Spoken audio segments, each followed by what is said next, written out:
the only thing that clued her in that they weren't from Earth. Yona warriors never exhibited any emotion. At all.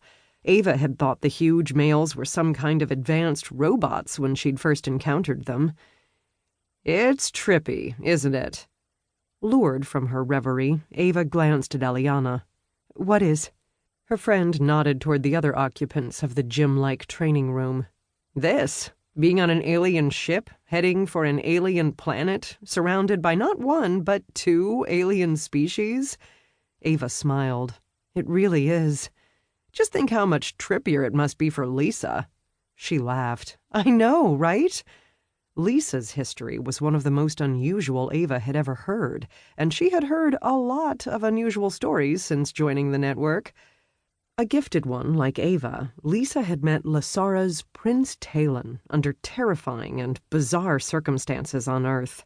Now the two were life mates, the Lasaran equivalent of married. Lisa was an honest-to-goodness princess, and the two had a beautiful infant daughter who had proven that gifted ones and Lasarans were reproductively compatible.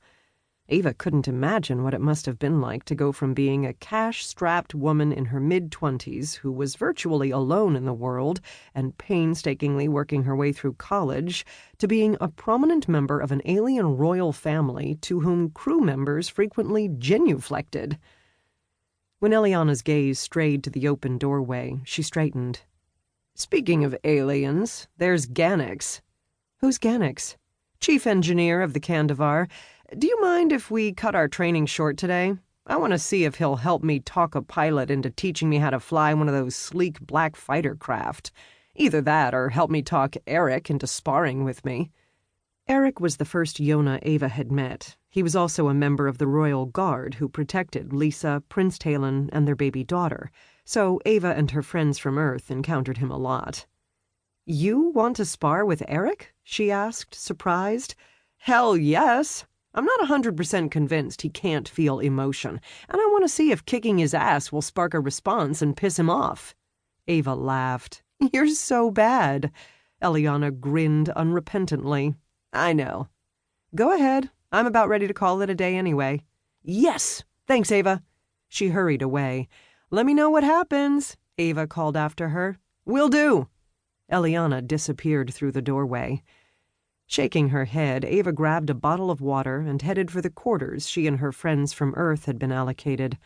Lasaran crew members smiled and nodded to her, offering friendly greetings as she strode down one long corridor, then turned up another.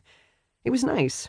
Evidently, every Lasaran was born with strong telepathic abilities and was taught at an early age to erect mental barriers that would keep others out, so Ava wasn't besieged by their thoughts. Her mind had never been this quiet while she was surrounded by other people on Earth.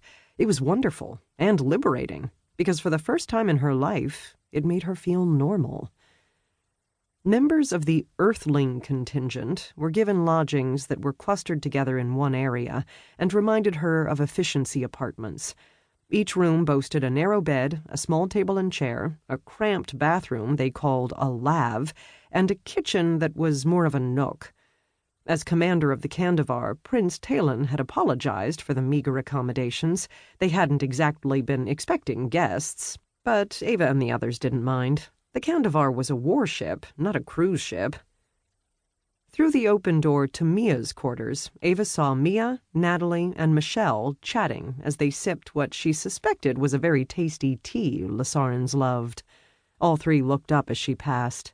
"Hi, Ava," Natalie called with a smile. She waved. "Hi." "Want to join us?" Mia asked. Ava shook her head and wrinkled her nose.